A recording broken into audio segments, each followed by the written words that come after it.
É uma pessoa muito sensata, muito querida, muito afetiva, sabe, de fácil relacionamento. Não é uma pessoa que disputava, era uma pessoa conciliadora, é uma pessoa conciliadora.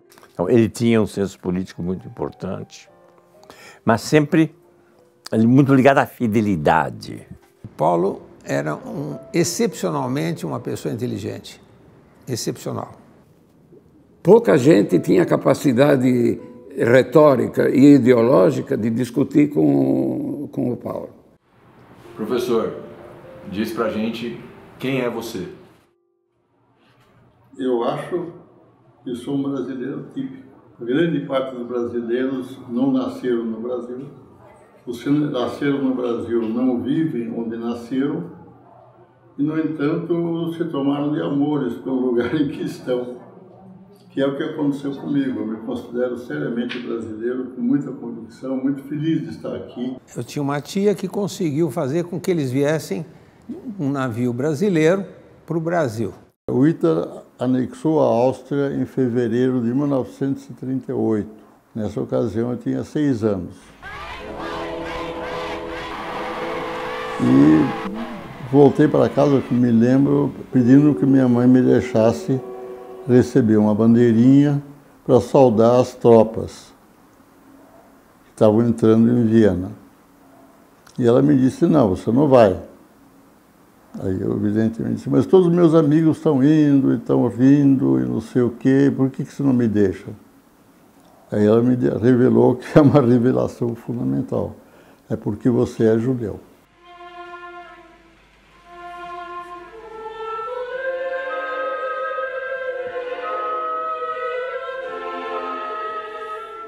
Ele estava meio perdido, porque criança, guerra, sair daí lá para vir para um país completamente diferente.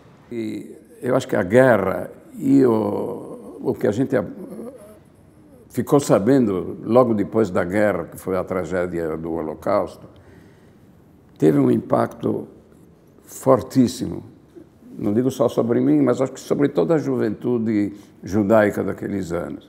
O que aconteceu, que mudou a minha vida, foi que eu fui recrutado por uma organização de jovens judeus que pretendiam ir para Israel. Israel tinha acabado de ser criado como Estado em 1948 e formar um kibbutz lá, o que realmente aconteceu.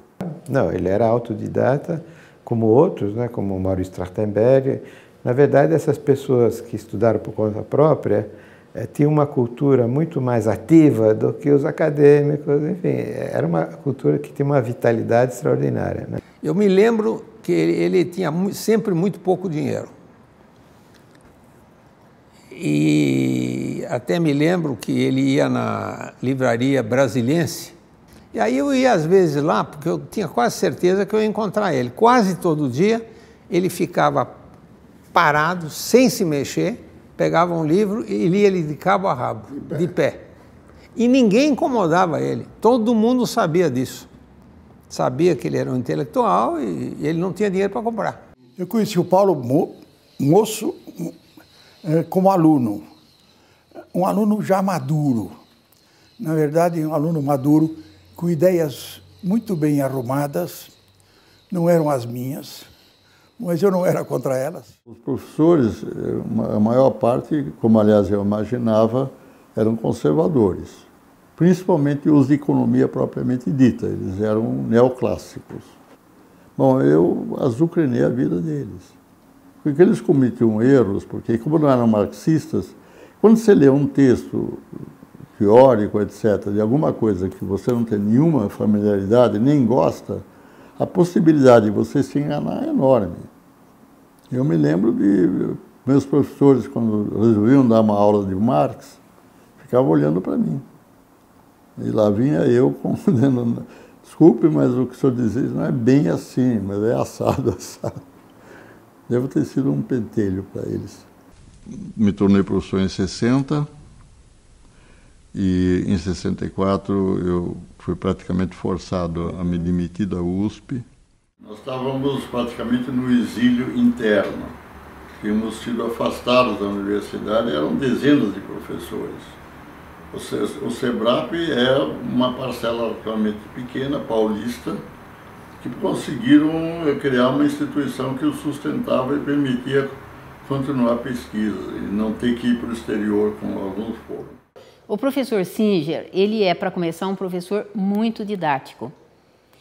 Ele, com todo o conhecimento dele, ele nunca foi uma pessoa que tenha dado aulas que nós, os mortais, eu estou dizendo isso enquanto uma pedagoga, né, uma professora, não entendesse o que ele falava.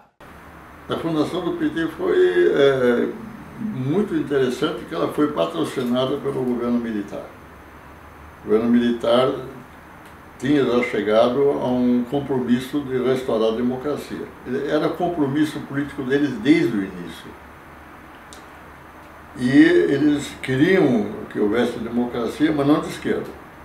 Quando apareceu também um partido político com a vocação, com o compromisso de libertação da classe trabalhadora, muita gente das comunidades eclesiais de base deram o seu apoio a este partido.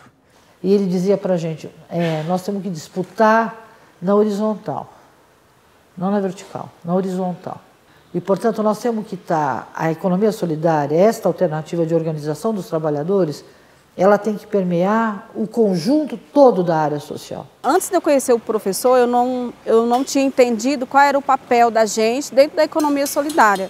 Eu não sabia nem que a gente praticava economia solidária. Daí ele falou para mim assim, não, o trabalho que vocês fazem é economia solidária, vocês trabalham um público que está excluído da sociedade, vocês agregam eles de volta para a sociedade. Você move a economia local do seu município, do seu estado, do seu país. O resíduo que vocês coletam, que vocês comercializam, gera renda para vocês, para o município, para o estado e para o país. Então, assim, você está praticando a economia solidária. Durante 13 anos, ele foi para Brasília na segunda e voltou na sexta. Na sexta, ele voltava mais cedo para dar aula aqui. E deu formação de economia política, de economia solidária, das ideias, das políticas institucionais, né, que foram... Imagina o que é fazer política institucional do zero, né? Eu tenho muita admiração pelo último trabalho dele, que é da economia solidária, a economia familiar, mostrando justamente que se nós não temos a revolução dentro do nosso horizonte, nós sabemos que o capitalismo cria um monte de desempregados, o Brasil de hoje é o exemplo, e que, portanto, nós temos que criar formas de economia diferentes que sejam capazes de absorver essa mão de obra, dando-lhes não só maneiras de viver, mas dando-lhes uma vida digna. Isso sempre o Paulo fez com muita sabedoria.